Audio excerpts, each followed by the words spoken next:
Greetings. My name is Cortland Jackson. I'm a student at University of Colorado School of Dental Medicine, located here in Denver. And I was asked today, kind of in memory of Miss Hill, and the experiences that I've had with her, and kind of how those lead me to my educational, professional goals and hopes and aspirations and the impact that she had.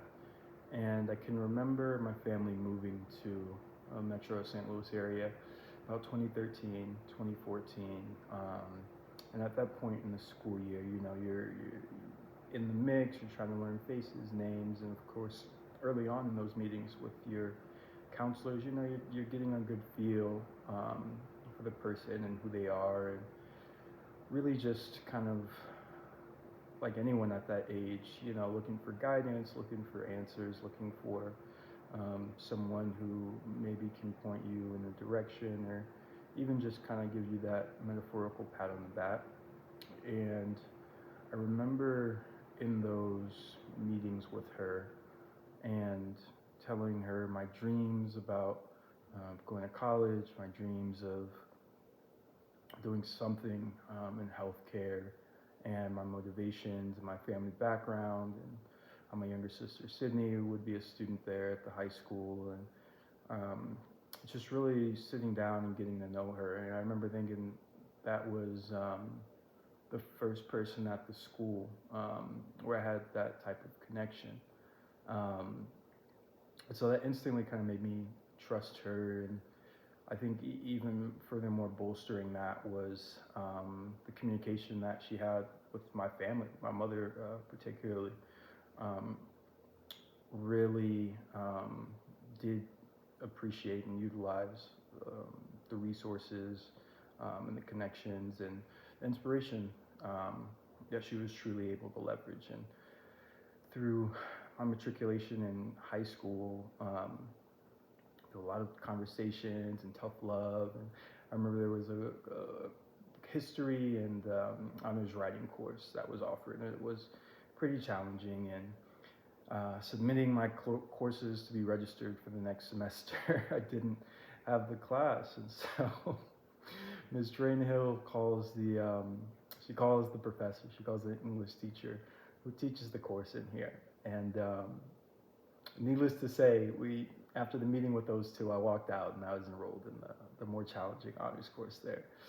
And so it was that sort of belief, that sort of tough love, and those stories and memories with her that really make me smile and really embody the spirit that she had of pushing you and seeing the true potential in you, even at times when you may have doubted it yourself. And getting closer to college, there was a state senator, Senator Claiborne, whose son I ended up being good friends with, and he would do a yearly HBCU trip. And at the time,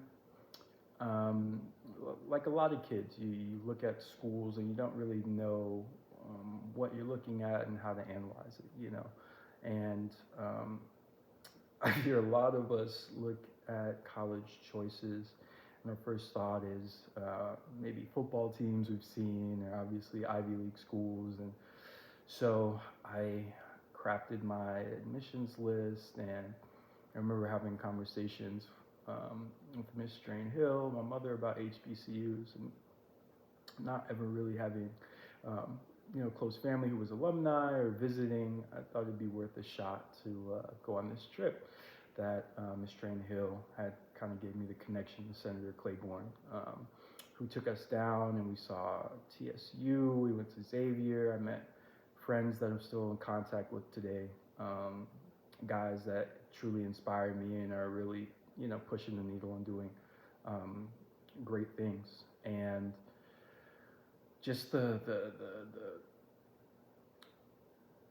kind of cultivation of my spirit, not just, education, but truly in being someone who saw me as a person, really heavily influenced me.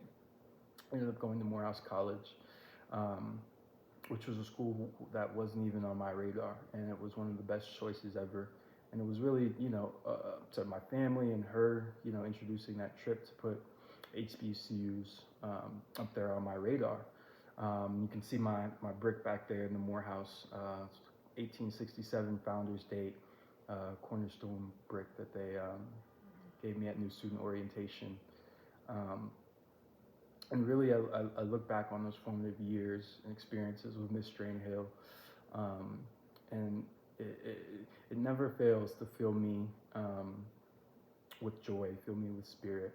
And I think one of the more important things that I took away, and is really important for young people as well, is you will have ups and downs in life. You'll have failures, you'll have successes, and I think if you keep the main thing, um, and really focus on like what is at the core of what you want to do, what's your passion.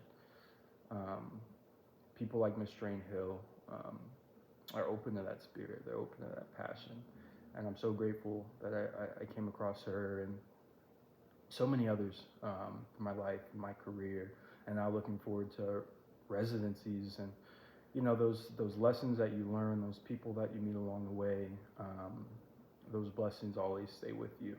And so I hope the story I was able to share and just some of those memories with Miss Chyriell as one of those people who I really, counting on my fingers, really owe a lot of the inspiration and really just the confidence in myself to pursue a career, to pursue higher ed,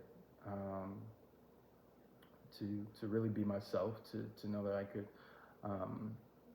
could hang, I could survive, I could thrive at any level, and that's truly no different from anyone else. And I think one of those keys is truly having people that give you that belief and instill that in you. So,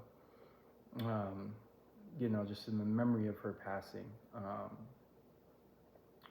it's one of those things that truly gives me a lot of pride and honor to, be attached, to have memories, experiences with a person like that, but also to know that these blessings still, are coming down. And having, the scholarship is one of those things that I think she truly would have been excited with and really does embody her spirit. And so I just wanted to take the time humbly to give you those stories and share the type of memories and person she was as well.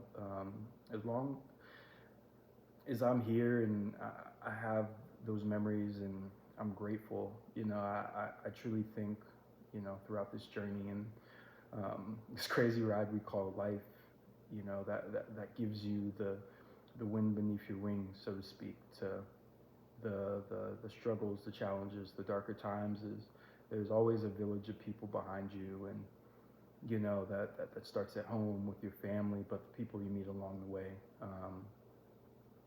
I wasn't related to her. I wasn't even a student at the beginning of the year, and the impact she had on me will stay with me forever. She'll always be in my heart, and truly warms my heart. I was asked to give this, and so I give thanks to Ms. Chyriell in her memory, and thank you for taking the time to listen.